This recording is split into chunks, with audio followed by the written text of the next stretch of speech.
Salut à tous les sanglochons. Les 3 petits cochons, épisode 3. Au total, il y aura 6 petits cochons. Entre temps, multiplication de cochons. Et nous avons ici le petit cochon de CL. Lui aussi roule sur circuit. Donc on a fait les réglages identiques à la machine de JMD. On a un cerveau 20 kg aussi, waterproof dedans.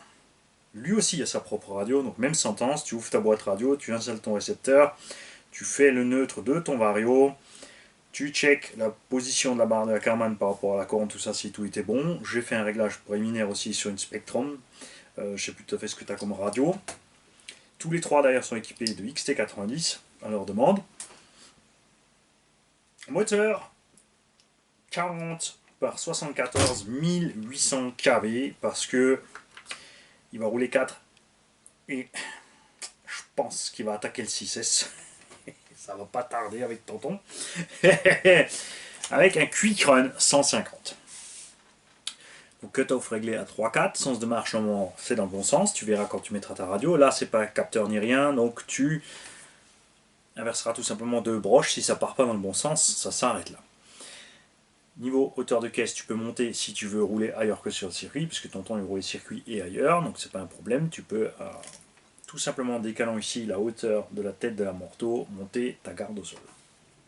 C'est aussi simple que ça. Les huiles, pareil, donc on a 60, 150, 40 000 en CST.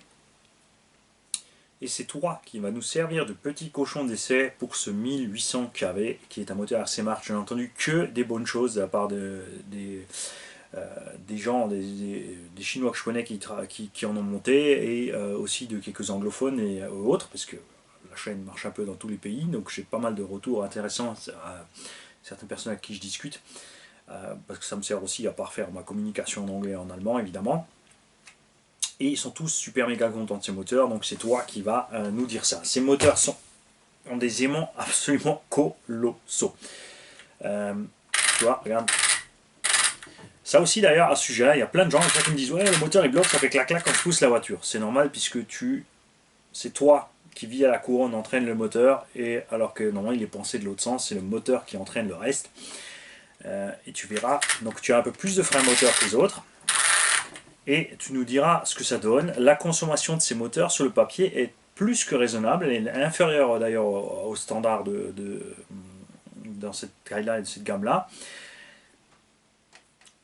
J'ai pour l'instant laissé le pignon 13. Comme toi tu as un moteur à 40, on a pu installer le refroidisseur d'origine, donc qui relie au châssis, qui est vissé là aussi. Donc tu penseras, si tu changes ton pignon, il faut desserrer le refroidisseur ici, les 2 vis là, pour passer sur un pignon plus gros. Je pense que tu pourras largement, si tu restes en 4S, passer sur un 15-16. Tu testeras ça pour nous et tu nous diras ce qu'il en est. Et là, comme il est là, effectivement, tu peux balancer tout de suite 6S et mettre gaz en 6S. Sujet aussi, sur tous les pneus, quand tu les colles, tu as des fois des petites traces de colle. Ça part dès que tu utilises la machine, c'est pas un problème. Ça, c'est certain. Les shortcuts, en général, ont toujours le poids en avant. Tout comme, c'est vrai que les truggies l'ont aussi, parce que les truggies et les MT ont une forte motricité. Là, on n'a pas ça. On a des roues dimension buggy, peut-être un peu plus grandes, mais un short course ne se conduit pas comme un buggy. On a le poids devant pour que l'arrière puisse se balader dans les virages, etc. Et c'est ce qu'on aime. Particularité à ça, c'est au moment des sauts. Vous verrez sur la vidéo, j'expliquais au collègue allemand qui roule avec nous, Gushti, qui a un SC8, qui passe sur les rampes et systématiquement va s'écraser, parce qu'il a l'habitude de faire les sauts avec le X-Max ou autre, qui ont donc un poids centré ou plus en arrière, sur lequel tu arrives à vitesse constante sur la rampe, tu arrives à mi-gaz, 3/4 des gaz, tranquille, tu t'amuses pas à viser le saut et à mettre gaz au dernier moment, c'est toujours l'erreur fatale. Tu arrives donc en flux constant sur ta rampe, tu décolles, tu lâches doucement tes gaz, parce que si tu lâches trop brutalement, les roues vont s'arrêter trop vite, tu vas cabrer, tu vas descendre, et là tu peux faire un joli son bien prolongé et atterrir proprement. En short course ou tout véhicule qui a le poids en avant, tu vas forcément planter du nez à ce moment-là, parce qu'il faut, tu arrives pareil à ta vitesse constante, et au moment où tes roues avant arrivent sur la rampe, à ce moment-là, il faut mettre un coup de gaz que tu relâches immédiatement quand le véhicule décolle, et ça va te faire monter le nez, et ça va te faire le même effet d'avoir un joli saut bien en longueur. Ça sera sur la vidéo, si j'y pense, je vais le commenter parce que je lui explique en allemand. Je le commenterai en dessous en français et on mettra les ralentis avec les phases de gaz ou pas. Mais ça, je vous promets rien. Vous me connaissez. C'est une idée que j'ai comme ça et à la fin, quand je suis devant le montage, elle m'ennuie d'être à l'ordi. Je vais brancher ma pile, je vais rouler, je vais laisser l'ordi faire le montage vite fait. C'est vraiment pas ma passion de monter les vidéos, ça c'est certain. Enfin, passer des heures à l'écran, c'est vraiment pas mon. Et le petit cochon numéro 3. Sa carrosserie vient à peine d'être finie d'être peinte, elle n'est pas tout à fait finie, Chris. J'ai réussi à sauver les meubles parce que ta carrosserie, celle-là, elle m'enquiquine. Comme toujours, quand je fais les carrosseries, là on a 3 véhicules. Bon, évidemment, on a Faf qui voulait une autre teinte, mais JMD et Chris voulaient du orange et du noir. Sur Chris, on a passé plus de noir. On a fait de sorte à affiner la ligne. Et on n'a pas le même orange, même si à la caméra ça ne sera pas évident à voir. J'aime bien faire mes mélanges de peinture moi-même, donc j'ai mélangé ici du orange fluo et du rouge fluo. Ici un peu plus de rouge, ici un peu plus d'orange. Enfin là c'était du orange fluo et du rouge fluo, pardon, mais là c'est du orange simple et du rouge fluo. La teinte est un tout petit peu plus claire, dans les deux cas elle est vraiment bien brillante. Parce que moi j'aime bien que chacun, c'est le but aussi quand tu prends un artère ou un kit, c'est que chacun a sa petite perso là-dessus. Donc je vais juste la poser au-dessus sans la mettre parce que la peinture n'est pas tout à fait sèche et je ne veux pas tout de suite faire l'erreur que je fais souvent, c'est de rayer la peinture. On a quelques petites imperfections parce que ta carreau m'a vraiment kikiné. La peinture n'a pas adhéré. Alors que j'avais nettoyé, dégraissé tout ça, je me suis fait piéger par quelque chose. Souvenez-vous, j'ai déjà eu le souci. Cette carreau était prête à peindre, mais j'ai pas eu le temps de finir la peinture. Elle a donc été laissée là, à prêter. 3-4 jours et c'est pointé un orage, l'humidité a grimpé, parce qu'on est comme dans une cave, et ça a influé sur la peinture, surtout l'orange, hein, les peintures claires comme ça, jaune, l'orange, le vert, enfin, quand tu fais du fluo ou des teintes bien agressives comme j'avais fait la Porsche, c'est assez délicat à peindre, tu vois vite en dessous quand tu as des coulures, des halos ou autres, mais j'ai mis tout simplement 5-6 couches pour gommer un maximum, et ensuite on a mis le blanc en dessous, ce qui fait que ça se passe bien. Si tu regardes de près, tu vas les voir tes défauts, mais comme ça quand c'est posé ou en roulant, tu verras rien du tout. Je te laisserai évidemment aussi toi, tout comme les autres, finir, enfin à part maintenant l'engin FAF parce qu'il avait une déco particulière. Tu as des stickers avec pour finir ta carrosserie. J'ai pas mis le logo ici sur le pare-brise ni là-bas parce que tu as. Ça dépend si tu mets, si tu veux essayer les vitres transparentes ou pas. Ça dépend entièrement de toi. C'est toi qui décides. C'est ta voiture. Donc, tu pourras finir les stickers. Il y aura évidemment des stickers RC Garage avec. Vous allez tous recevoir, vous avez l'exclusivité sur le tout nouveau sticker que m'a fait Alex. Et tu vois. Et bien sûr les stickers ronds et les logos avec le nom du garage. Pour ceux qui ont envie, hein. Évidemment, tu ne peux pas acheter une voiture ici, ne pas mettre les stickers parce que tu n'as pas envie d'afficher qu'elle vient d'ici, c'est pas un problème. À ce sujet-là, on a vu la photo d'un circuit belge.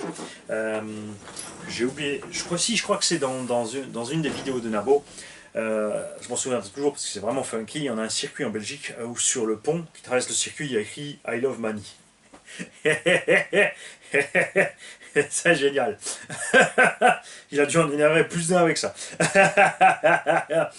Voilà, alors, moi, je vais organiser le décollage de au moins 2. Le troisième, il faut voir justement si Faf, comment ça se passe au niveau de venir en France ou pas. De ces machines encore avant que je sois en congé pour que tout le monde puisse avoir ces machines. Ça va être un peu serré. Là, vous aurez les vidéos certainement après les congés. Là, moi, pour l'instant, je suis encore avec les congés. Donc ça va être un peu chaud. Heureusement, j'ai la chance d'avoir des abos qui ne sont pas pressés. Bon, après, c'est pas comme si je le dis tout de suite aussi toujours au début. N'oubliez pas, Alsacien, Antillais, même combat. Hein, on n'est pas pressé. On ne stresse pas, ça sert à rien. On a une vie pour le faire. Tranquille. Il faut se faire plaisir. Il faut en profiter longtemps. C'est pas la peine de se dépêcher de tout faire à la seconde, de l'envoyer en 48 heures, machin, et après t'enquiquiner derrière. Ça, on fait pas ici. En plus, le carnet de commande est vraiment, vraiment très très long. Et évidemment, les 2 mois de restrictions là qui nous ont imposé n'ont pas aidé la chose. Donc ça se répercute un peu sur la fourniture du matériel, finir les machins, faire les envois. Et du coup, si je fais pas tous mes envois à la fois, parce que, comme dit, tiens, Chronopost après le Covid, une catastrophe. Le dernier colis vient à peine d'être livré. Là, et même Mondial Relais, pour une fois, m'ont fait une petite couille dans le potage avec le camion Teddy. mais qui est enfin arrivé. Après, tu te dis pas possible, ce camion, ça faisait 1 an qu'elle était là, cette Capricorne, et a décidé de les faire en camion, ça a encore mis 3, 4, 5, 6 mois, enfin 2 mois qu'on est la carreau, ensuite 2-3 mois que je finalise la chose, ensuite l'expédition qui a aussi encore traîné 1 mois. Je crois que c'est le projet le plus long du garage. Ce camion, on t'a dit, a mis plus qu'1 an à être fini. Ah, ça, c'est terrible. Mais d'autant plus de bonheur à la réception de la chose, et j'espère qu'il sera content avec à l'utilisation. En tout cas, Alexis et Raphaël, son père, qui ont les camions au bois aussi, sont super méga contents avec. Et voilà, du coup tout le monde est content, et j'espère que ce sera la même chose pour ces 3 engins-là. Je ne sais pas si on verra des photos, des vidéos, on aura des nouvelles. En tout cas, c'est toujours un grand plaisir de nouvelles, même si quelque chose ne va pas. N'hésitez pas à dire si quelque chose ne convient pas, si ça ne plaît pas au niveau d'un réglage, s'il y a eu un oubli. Que ce soit par mail ou même publiquement, les vidéos sont publiques, c'est pour ça, il faut écrire en dessous, hey, le gros, t'as oublié de mettre 2 vis à l'arrière, parce que c'est important pour tout le monde, ça prouve déjà que tout le monde fait des boulettes, ça c'est certain, et ça m'obligera aussi, à chaque fois, c'est important de se remettre en question sans arrêt, et d'être remis en question, euh, pas au point de douter de soi-même évidemment, les mecs, il ne faut pas pousser le bouchon, mais de tout contrôler 2-3 fois, ou ça c'est l'idéal quand tu bosses à deux, c'est qu'il y en a un qui fait la machine, l'autre la contrôle, et inversement, c'est le meilleur moyen de voir certaines choses, certaines boulettes, certaines erreurs. Je te remets encore un coup dessus, comme dit je peux pas te la poser dessus parce que je veux pas entamer la peinture, attends on va essayer de faire un truc approx, tu vois ce que ça donne. Alors là-dessus aussi, Chris, moi je voulais te faire quelque chose qui va à mon avis donner super bien, mais malheureusement je pensais en avoir mais j'en ai plus. Du pin strip blanc, 2 ou 3 mm, c'est ce que je voulais utiliser pour te faire ici la bordure. Pour suivre les lignes entre le noir et l'orange, ça démarque le noir et l'orange. Après, si toi tu aimes comme ça, tu laisses comme ça. En plus, ça masque évidemment les petits défauts dans la peinture. Mais j'étais persuadé d'avoir une ligne de trim blanche, j'ai une noire. Alors je pourrais mettre la noire pour masquer les défauts, mais t'en profiterai pas. Donc je t'invite à te choper une petite trimline en blanc, ou la couleur que tu veux, hein, pour le faire. Pour JMD aussi, d'ailleurs, sujet JMD, je suis désolé, j'ai oublié chez toi. Toi, tu vas recevoir, enfin tu me diras, on se tient au courant par mail, les mecs, parce que j'ai aussi organisé, regarde, j'ai des trimlines doubles. Je t'explique. Ça vient de l'automobile échelle 1, tout simplement. Et sur la voiture, chez toi JMD, je voulais mettre ça entre l'orange et le noir. Je te donnerai le bout avec si tu veux, tu pourras le faire toi-même si tu veux pas. Alors soit tu coupes sur la longueur, tu prends que le large ou que le fin, mais moi je voulais laisser les deux, et aussi passer sur le capot, sur les 2 rainures du capot, avec ce bleu jusque devant. Je l'ai en rouge, je l'ai en orange, j'en avais pris plusieurs, je l'ai aussi en noir, si tu préfères juste une double ligne noire, donc une ligne noire pour cacher les petits défauts de peinture, je crois qu'ils sont vraiment minimes chez toi, ou si tu veux prolonger l'effet noir, par exemple sur le capot, quand tu as posé ce sticker, il y a un film dessus à enlever. Enfin, d'abord, il faut chauffer un peu pour bien le mettre. Et ensuite, tu as un film par-dessus à enlever. Parce que là, c'est un peu mat, parce qu'il y a un film de protection dessus qui sert à bien appliquer le sticker quand tu chauffes. Ensuite, tu enlèves ce film dessus. Et moi, je trouve que c'est du plus bel effet d'avoir cette double bande dessus. Ça change un petit peu. Ça fait partie aussi des petites astuces quand tu fais des masquages. Donc, tu as des petites erreurs, des imperfections de peinture dedans pour passer sur les lignes. Ou comme dit, faire un rappel. Maintenant, c'est sûr que faire 2 bandes en noir sur le capot, ça aurait été faisable, mais on aurait dû vraiment masquer autrement ou faire très attention. Et là, on peut le faire avec le sticker. Si ça ennuie, on peut l'enlever, on peut le changer, mais je veux pas, je le répète, coller n'importe quoi sur ta carreau, ça te plaît pas, après tu es obligé d'enlever les traces de colle, etc. Je préfère me tenir au courant avec vous par mail ce que vous voulez faire, je vous le donnerai avec. Ça, chacun de vous pourra un peu finaliser sa machine aussi et faire sa petite touche perso. Salut à toutes et à tous et à très vite. Parce que là, je suis plus en vacances. Même si c'est avant. Parce que vous aurez la vidéo après. Je sais pas si tu me suis là. Salut.